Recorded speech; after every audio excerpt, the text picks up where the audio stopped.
प्रस्तुत सेवेसाठी घेतलेला अभंग महावैष्णव वैराग्याचे महामेरू जगवंदनीय जगद्गुरु तुकोबा यांचा गोड असा नाम प्रकरणातील अभंग सेवेसाठी घेतला।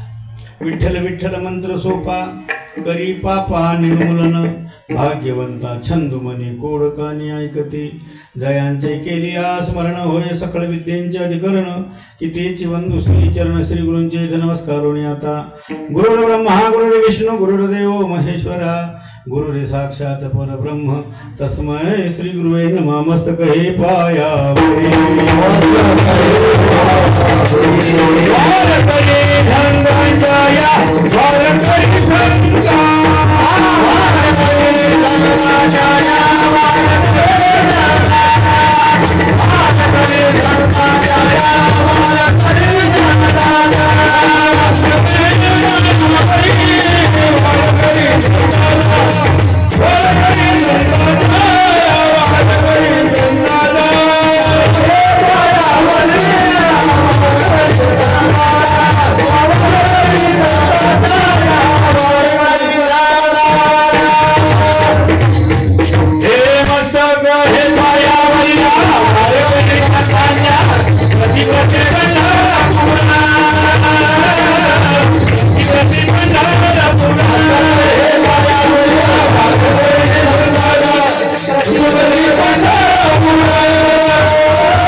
पाय हो पंढरी राया। प्रस्तुत सेवेसाठी घेतलेला अभंग महावैष्णव वैराग्याचे महामेरू जगवंदनीय जगद्गुरु तुकोबा यांचा गोड असा अभंग सेवेसाठी निवडला। कोणत्याही कार्याला कारण असते, प्रत्येकाला स्रोत आहे। अनेक महात्म्यांच्या पदस्पर्शाने पुनीत झालेल्या भूमीमध्ये अखिल कोट ब्रह्मांड नायक पांडुरंग परमात्म्याच्या असीम कृपेने श्री समर्थ एकनाथ बाबांच्या आशीर्वादाने समस्त गावकऱ्यांच्या सहकार्याने प्रतिवर्षाप्रमाणे याही वर्षी सुंदर मायबापू चातुर्मासाचं नियोजन आयोजन आणि या चातुर्मासाची पूर्णता त्या निमित्ताने हे असा अखंड हरिनाम सप्ताह आणि त्याच्यातील आजचं 6वं पुष्प माझ्या वाट्याला हरिभक्ती पारायण। मायबापू तरुण तडफदार मायबापू हरिभक्ती पारायण तानाजी बापू यांनी मायबापू म्हणले, बाबा तुम्ही काही करा। म्हणलं मी काहीच करत नाही कीर्तनाशिवाय। म्हणलं काय म्हणणं आहे? म्हणले आम्हाला 7वं कीर्तन म्हणलं रिकामं नाही। म्हणले 6वं? म्हणले या विठाला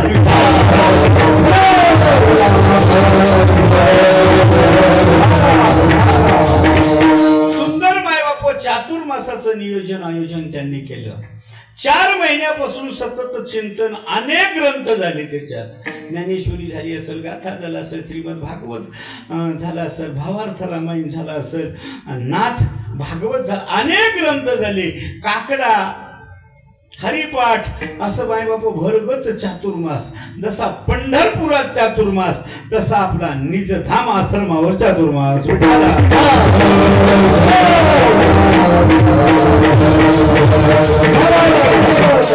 सांगा आपल्याला पंढरपूरला कामाचा व्याप असल्यामुळे चातुर्मासाला जाणं होत नाही, मात्र गावात चातुर्मासाला राहणं होते ना। विठाला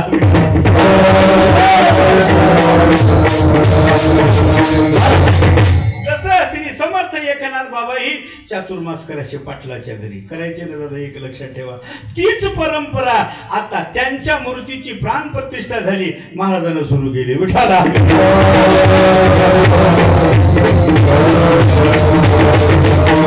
चातुर्मासात रोज नित्यानं काकडा दादा, एक लक्षात ठेवा, रोज काकडा। मायबापू एक लक्षात ठेवा, तुम्ही काकडा साधं समजू नका।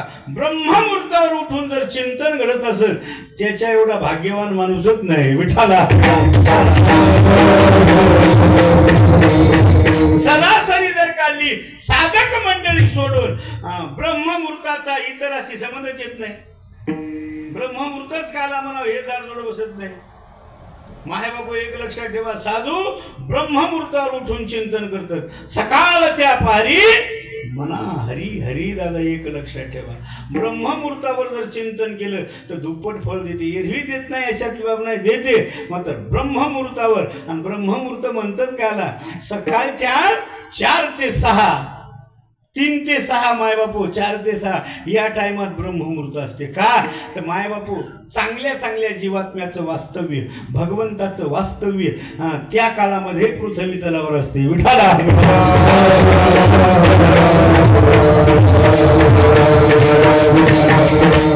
पहिल्या काळात शेतकरी सकाळी 4ला शेतात जायचे दादा.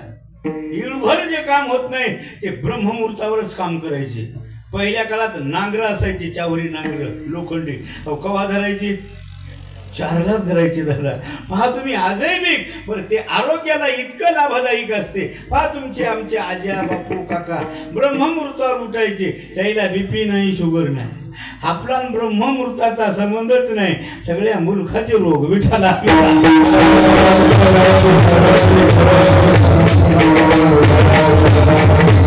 एक लक्षात ठेवा माय बापू, ब्रह्ममुहूर्ताला भर आणि ब्रह्ममुहूर्तावर उठून चला. आपल्याला 4 महिने होत नाही मात्र प्रचार आणि प्रसार माझ्या ज्ञानोबरायांनी जगद्गुरु तुकोबारायांनी केला.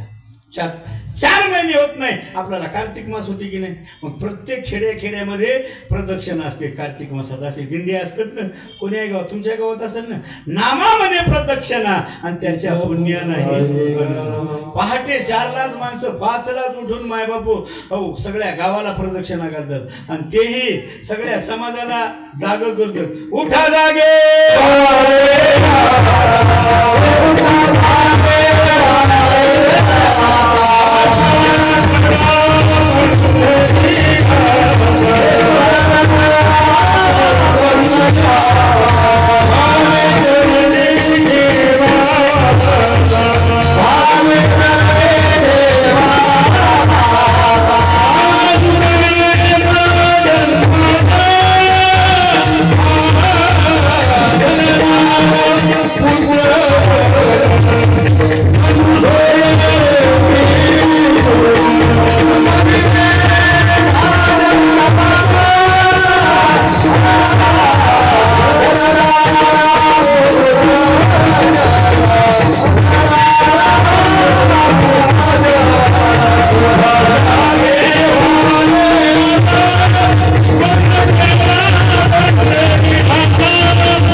उठून चिंतन करावं लागते. कळकळीने सांगलं महात्म्याने, उठा जागे वारे. आता काही माणसं म्हणतील महाराज आम्ही काय झोपी आहो का? परमार्थाच्या बाबतीत आपण झोपीच गेलेली आहो. विठाला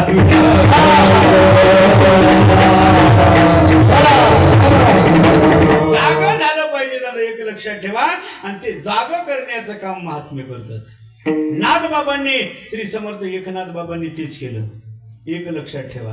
सांगा, श्री समर्थ एकनाथ पैठणचे शांती ब्रह्म एकनाथ महाराज त्यांनी आणि आपल्या गावातले एकनाथ महाराज यांनी बी चातुर्मास पहा तुम्ही. आणि ती परंपरा हरिभक्तीपरायण महाराज करतात दादा. सांगा तुम्ही बरं, एकटेच करतात का? कितीतरी पोहरं तयार केली की नाही सांगा तुम्ही.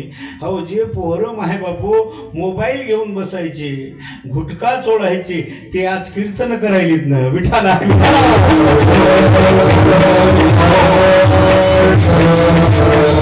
पारायण करायले दादा. गुरुपुष अमृताच्या योगावर महाराजांच्या पोथीचं पारायण चालू आहे दादा. एक लक्षात ठेवा. म्हणजे चातुर्मासामध्ये बरं पहा तुम्ही, बाबा इथं आल्याबरोबर पहिले होते तरी त्यांनी संस्था काढली आणि गेल्यावर साधूचं कामच असते. जेथे वसती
बाबा इथं समाधिस्थ झाल्याबरोबर किती पुण्य पिकायलं सांगा तुम्ही. दरवर्षी मोठमोठाले सप्ते होतं.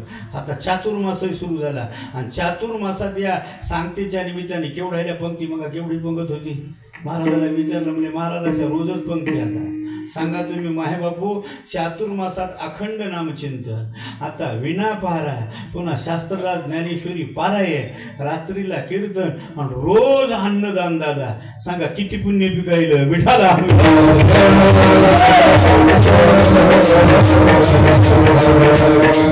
आणि अशा या चातुर्मासाच्या सांगतेवर मला बोलवलं दादा. महाराज म्हणले कसंही करा म्हणजे तुम्ही या, म्हणलं काही हरकत नाही.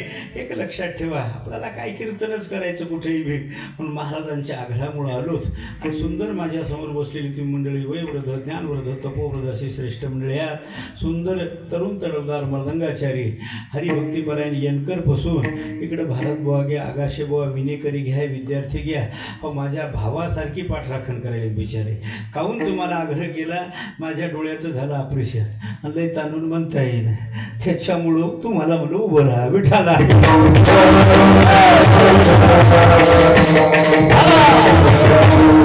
लय ताणून म्हणलं काही झालं तर तुम्हाला म्हणायचे माणसं म्हणजे खतरनाक आहे, मृदंगासारखे असतात, दोन्ही कोणी हाणतात. हो मृदंग साचाचा मी झालून दोन्ही करी मार खालो. काही जर महाराजांना तेवढा वड्डाव का आला म्हणजे पुन्हा त्याच्यामुळं आपल्या हिशोबाला त्याच्यामुळं तुम्हाला आग्रह केला. आणि त्याच्यामुळं तुम्हाला सांगतो माझ्या भावासारखी पाठराखण करा भजनी. काहून तर मायबापू काही जर संकट आलं तर भाऊ काठी घेऊन येतेच की नाही.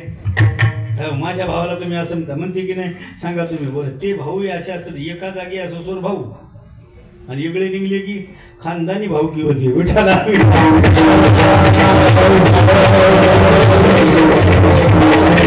एकडचार व्हायचं तर सुई मोडून घेतो सुई. इतके खतरनाक असतात भाऊ. मात्र परमार्थातले तसे भाऊ नसतात दादा.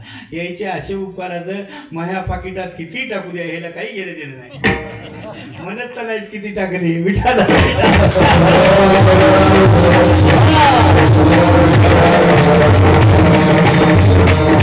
म्हणून मायबापू विनोदाचा भाग सोडा म्हणून अल्पशा वेळामध्ये अभंग सांगण्याचा प्रयत्न करतो. आणि सुंदर मायबापू या चातुर्मासाची सांगता कालचीच मायबापू हरिदिनी झाली. हो 2 वारीपैकी आषाढी कार्तिकी वारी काल झाली ना. आजची द्वादश आहे. द्वादश म्हणजे महापर्व आहे दादा, एक लक्षात ठेवा. आणि मायबापू 2 दिवसाला 15 पौर्णिमेला सांगत आहे, एक लक्षात ठेवा. जसं पंढरपूरला चालू आहे तसंच ज्याला आपल्याला आषाढी वारी घडते इथून दिंडी आहे महाराजांची दादा.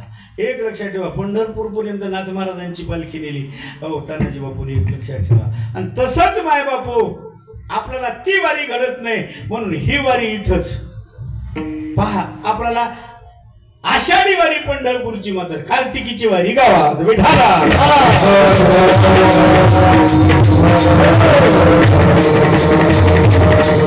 म्हणून मायबापू सकाळीच ब्रह्ममुहूर्तावर प्रत्येक गावामध्ये काकड आरती चालू असते. ते सांगतात उठा जागे वारे.